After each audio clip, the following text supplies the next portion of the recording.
Okay, I'm going to show you a couple different techniques how to manipulate paper, cardboard material, recycled paper for your paper project. There's no single answer for this, so I really encourage each of you to experiment with the paper that you have, whether it's paper that you went out and bought for this project or just paper that you recycled. I always encourage the recycled route, but really the challenge for this assignment is to get a traditional 2D material and make it have that three-dimensional volume and form, right? So remember that these works are going to be pretty abstracted, so where you draw your inspiration from, it doesn't have to look 100% like the thing, so just keep that in mind. One method I like to use, these are cardboard strips just from recycled beverage boxes, right? So you can see Coca-Cola, I have a sparkling water one here, you can make modular forms out of these, right? So these are all about 4 inches by 1/2 inch. Of course, this is a dimension that you could play with, but essentially what I've done, kind of showing you ones that I've done before, is that you can see that they're each triangles, right? So I'm just connecting triangles in different ways to create different kind of voluminous forms, right? So there's no right way to do this. You could, of course, create squares, or you could kind of create a lattice structure, but this is going to be like one interesting method that you guys can use is kind of think of like creating modular forms that are small or large and kind of constructing a three-dimensional form out of that. So I have just masking tape. You guys should have gotten something like that in your kit. You can also use glue, but I find that masking tape will hold until you get the glue down. I just kind of eyeball it, so I'm just going to use my thumb and fold these. I'm going to do a couple for you just to kind of show you the process. Now, of course, I created these forms by playing around with the material, so there's no real correct answer. I know some of you might not like that that's what I'm telling you guys, but I really encourage you to really explore the material. That's why we start with paper, because it's really forgiving and you can really play around with it, right? So here's one form I have. I like to tape the inside personally. Just kind of tape it together. Now how you tape, it's up to you. You can see that this has a lot of red on it, so just because your recycled or found material, your paper is one color, doesn't mean it has to stay that way in the end, right? So I'm just going to kind of fold here. I like it on the inside just because that's what I enjoy doing. You can, of course, tape on the outside. And I know that these are really simple shapes, but it helps to kind of start with the basics. Geometric shapes are really the building blocks for a lot of three-dimensional forms, right? So I can still use basic triangles to get objects that are not so basic or so triangle in nature, right? So those are more rings. You can create spheres out of this. You can kind of start expanding it. So doing something like this, creating these small modular forms will help you imagine volume, which is a little tricky, especially, that is part of the difficulties and challenges with sculpture or three-dimensional form, is that it's hard for us sometimes to kind of imagine volume, especially from a sketch. So playing around with building from a flat object can kind of help you in the long run, right? So I have a couple here. I'm going to do just a couple more. This is something like once you get the hang of like your process and what you end up doing, again, really emphasize before you are set on an idea or way of working to experiment with a lot of different methods first. Find the one that works for you, even if it's one I haven't shown you, right? Definitely encourage you to kind of explore on your own. And then once you've played around and you have a better idea of how you're going to build it, then start kind of working, in a large quantity. All right. Just going to start sticking a few of these together. And this is just tape. Now, is it the most aesthetically pleasing? No. But that is something I can think about too, like as I'm working and experimenting and making my maquettes, like, okay, so how do I want to transform this through color or texture or wrapping something else around it? Do I want it to remain this kind of open volume structure, or do I want to cover the whole thing with other types of paper, right? So that's something you guys are going to think about too, how you want your end result to look. I'm just going to start taping a few together. So I like to tape mine on the inside. I'm just going to create one of these modular forms just to kind of show you. Of course, you guys will view the presentation, and that'll help too. The good thing about tape is that you can kind of experiment around with more of like hinge structures. That's going to be helpful in the long run, right? So if you want yours to kind of manipulate and transform, that's something to look into to kind of make a very, you know, rustic hinge. I'm going to tape this on the inside as well, kind of fold and press down. Now, one of the artists that we're exploring in our presentation in Module 1 is Ruth Asawa. She was kind of known for bringing arts to the community and using this kind of recycled material method and seeing what kind of volume you can create, right? So, you know, your materials don't always have to be so elaborate. They can be really humble, and you can create works that are really interesting just from kind of playing around with how you build, right? So that's one. Let's say I wanted to go around and add a second hinge on this side. And maybe I want that to be a double structure. Maybe I want to close that off. So, you know, you can kind of really start to build and imagine what you'd want your works to look like in the end. And so the possibilities are pretty endless, right? So that's the important part of this assignment, is to really start playing around with what three-dimensional means to you, how you can start building a structure from that kind of two-dimensional world, right? So I'm going to just add a few more triangles just for the sake of demonstration. I like to try to keep my demos pretty short, but here we are. And so a good thing too about working with masking tape is it's really easy to just kind of break it back off, reposition it, and kind of keep playing and experimenting, right? So that's why I like to start out with masking tape, or even when you do your maquettes, maybe you're going to construct these out of different, like cardstock or something that's a little bit more, you know, refined. It's all the same color, and maybe you're using your recycled materials in the beginning, right? And kind of exploring that way. Possibilities are really endless, and I'll always stress in our class the importance of kind of challenging yourself to work with what you have, and then kind of go from there. So I'm going to connect that in the end just to see. Again, I like to tape mine on the inside, but that's not a requirement. As you play, you'll kind of know where you want your tape or where you want your glue. So now I have this kind of, they're connected, but in a much different way than I've connected them here, right? So that's why I like to stress the importance of play. So what if this is one of my modular units? And so I recreate this, you know, like 10 times, and then kind of play with what I can put together there. So this is why I like this kind of strip method. And of course, they don't have to be cardboard. It can be paper. It can, you know, maybe it's something a little bit more durable, like cardstock. Maybe they're stacked papers together. You know, how you do it's kind of up to you. Of course, you could also use these kind of paper strips to start building, not necessarily folding them, but kind of creating more bigger lattice structures, almost like, almost like a grid, but in 3D, right? So you can kind of start playing around with them in a different way. So instead of folding them, I'm going to tape two together,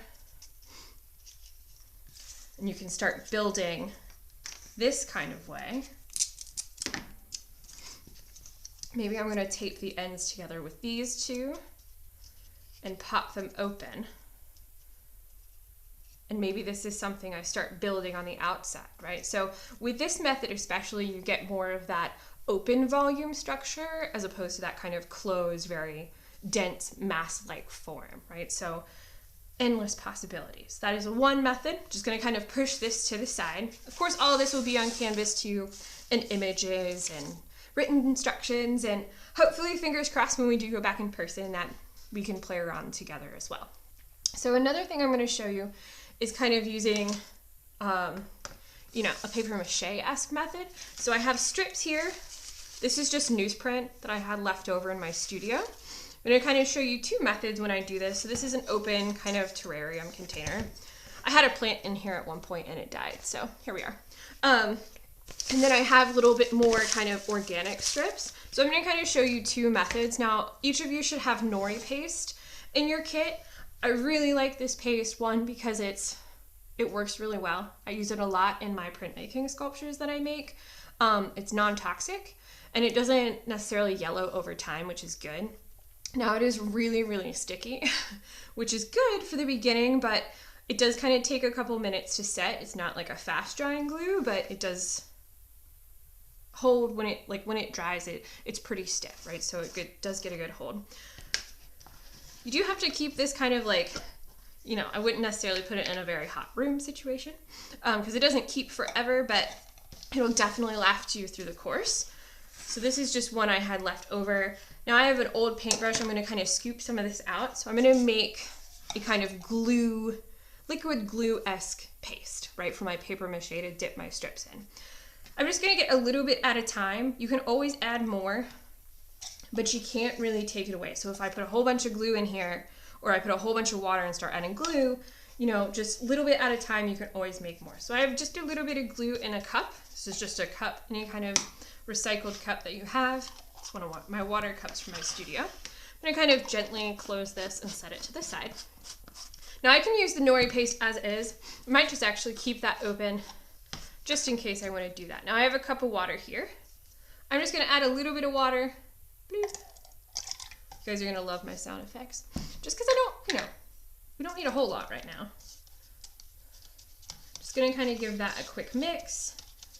You're looking for something that's kind of fluid, has a lot of glue in it, but doesn't necessarily, you don't want it to run everywhere. So I'm gonna really mix that together. I might just get a hair bit more glue in here. See, even just that little water that I added probably was too much. So it's really important to kind of add your water in slowly. And of course, you can kind of play with the consistency as you go. Now, if you don't have your Nori Paste yet and you do want to experiment during these first couple of weeks that we're virtual, you could do this with Elmer's glue. There's also like different pastes. You're also welcome to just use Elmer's glue. You don't have to like necessarily make a kind of more fluid-esque version. You can use hot glue, right? Any kind of adhesive like masking tape, anything to kind of get your paper structure to stick together, right? So there's no true right answer. I would avoid using like super glue. Paper is pretty forgiving material.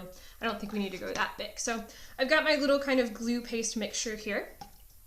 What I'm gonna do is I'm gonna cover my mold material in saran wrap because I'm gonna try to cover at least maybe 2 or 3 of these quadrants. Now you can just use a plastic bag, or if you have neither, or you'd prefer to use something a little bit more eco-friendly, you could also just kind of get some oil and cover your surface. Now, paper mache usually pops off really well from any kind of plastic or glass.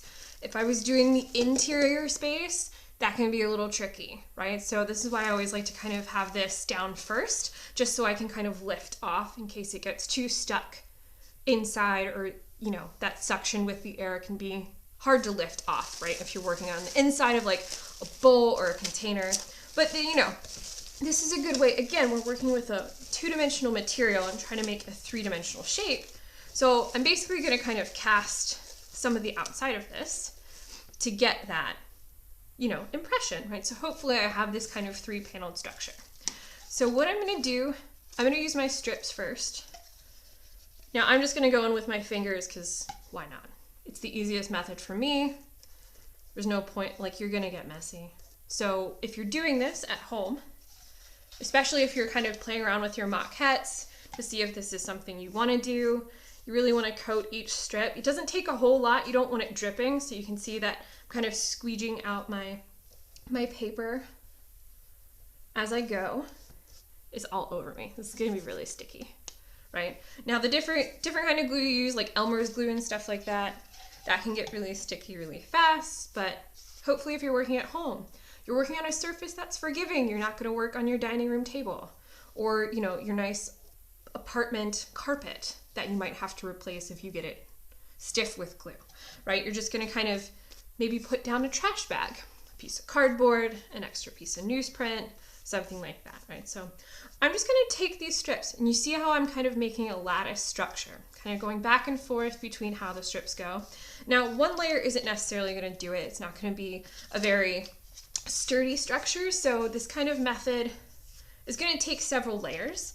However, once it dries, it should be pretty stiff. And it's a good way to start getting volume without the bulk and weight. Now I know paper's pretty lightweight, so even if you did, crumple up a bunch of paper and kind of work that way and then start gluing paper around it to kind of transform, the outside appearance. Ooh, look, that has blue ink on it. Printmaking, right? It doesn't mean that you can't add stuff on the inside, but this will make it lightweight, and this way I can kind of manipulate it once it is dry. Right, so just adding a few more layers. And you can see that, a little bit of this glue goes a long way. I still have a lot on my hands. A lot. The best thing about this Nori Paste too is that it can, it dries relatively quickly. It's not like hot glue where it dries pretty instantaneously, but it does dry pretty quickly, and it dries fairly stiff, which for our three-dimensional purposes is great. This is also good for those that maybe want to incorporate, different, more delicate papers that are colored. Nori Paste, is really forgiving for that. So that's something to look into. So again, just using newsprint. Now, if you don't have newsprint, I'm going to start working on my magazines in just a second. Kind of doing a little different of a method. You can definitely use any kind of recycled thing. And then as you're making your maquettes, or you're starting working on your designs, or even if you're doing, the larger form for your final version, think about the elements and principles of design as far as how you want to display it. So do you want it to be left in this natural form, in these natural colors? Is that part of, the meaning behind your piece? Or do you want to alter that, right? And that's something too, as you're picking your materials, to kind of think about. I'm going to start adding magazine pieces. Now, of course, these strips only go but so far, so I'm going to kind of plug the holes here on my corners. Now, for corners of your planes, that's going to be a really crucial point. You are going to want a lot of support in places like that. So again, layers will help. And this is a point too, I'm doing a demo for demo's sake, but if I wanted a different color, maybe I'm looking through magazine scraps, recycled material for specific colors to kind of coat the outside in some of my later kind of, layers. So again, super duper messy, but once you have the end result, I should have this kind of four-planed open structure. So maybe I make two of these and connect them together, or maybe I make something like this to start, and then I start working my modular forms on top, right? So there's a lot of interesting possibilities when you're working with a two-dimensional material, but one of the main things I want you to walk away from this half of the demo is that you can use existing three-dimensional forms as kind of molds, and essentially what I'm doing here is I'm casting the paper over top. It's not casting in the traditional sense, but it's still very much a kind of casting or molding process, right? So this will take a little bit of time to dry. Again, you're also, here I am, not using a paintbrush. You can definitely do that. I don't have the patience for it myself. It's my studio. I know how messy it can get, but you can definitely kind of really take this slow, gently mold the paper. Now, I'm using pretty big strips. You can always go really small. Maybe you're making more of like a pulp and then packing your paper on. That is another option, right? So you could, of course, instead of having your glue and your paper separate and then kind of coating each individual strip, what you could do is you can mix some paper here. Let's just go ahead and use the remaining glue I have here. Kind of do just that. I'm going to take a few of these strips, pop them in. You can see how sticky my hands are now as everything is stuck to them. I'm going to kind of take my brush. I'm going to kind of start mixing these around a little bit. Saran wrap is not just good to kind of protect your initial three-dimensional form, but also, to protect your table. I don't love glue on my cutting mat, but here we are. So this is where too, if you had smaller strips, that something like this could come into play. More of like, kind of almost like a paste, right? Or little strips. And of course I could cut these down, but so now you can see that these are really kind of covered in wet. I could probably afford to put some more paper in here, but I can kind of shred these a little bit in this process. Put this back over by the camera, sorry. I'm gonna stick a few more in there. Hopefully by this demo you can see that this is a really kind of intuitive process. You know, it's important to learn these kind of initial skills like paper mache, or, you know, using that kind of modular strip method I was showing you. But once you kind of have the basics down, playing with the material and kind of finding your own path is something I really encourage, right? Because, you know, just because I'm showing you one way, hopefully that'll inspire you to kind of like play around more with what the material can do and kind of just experiment. Because that's really what this class is about, is just allowing yourself to kind of really explore material for all that it's worth, in a sense. All right. Kind of ripping this up into smaller pieces. Now, hopefully you're doing this in a space that isn't as chilly as my studio. That'll probably help. This is a pretty cold process, especially in the winter, so, you know, try to do it in a or in a room that's pretty warm. So now I kind of have these like paste-esque materials, almost like I'm making my own paper, right, to flatten. But what you could do is maybe I want some more bulk on the top of this. And I know it's not pretty right now, bear with. So maybe I'm kind of using this in this sense where I'm kind of almost like clay, where I'm molding over top of it. Kind of make like a more bump here. Now you probably will have a better plan, and I hope that you do, for what the end game is for yours. But I built up some bulk with my paper mache method. Just gonna kind of clean off my hands and use some newsprint. Now this should dry hard, right? So now that I kind of have my bulk, and this is what I was talking about, it's the opposite of this like voluminous method, is now I kind of have like, okay, now there's like a growth or a different kind of form poking out. So if you wanted to, like, let's say this was your end game, the shape, and then you wanted to make all these kind of like modules coming off of it, or nodules I should say, you could kind of use paper as that clay material, pack it together, and this should dry pretty hard. Now, of course, layers are important, but you also have masking tape. You can also coat the whole thing with a different thinner paper, like tissue paper, or even paper towels. When I say paper project, it can be any kind of like paper fibrous material. It doesn't have to be just like newsprint or your traditional paper. But, you know, this is a pretty solid shape now, and it came from those flat sheets. So yeah, it was more of a kind of like ball it up and stick it on method. But maybe when you're thinking about your design, you're kind of planning for those more mass-like structures and seamlessly kind of blending them in. And now you can see that I can pretty much change this whole shape. So if I wanted this rounded, how could I work more of that kind of paper pulp and then round it off, right? So those are just a couple methods for this paper making project that you guys can do.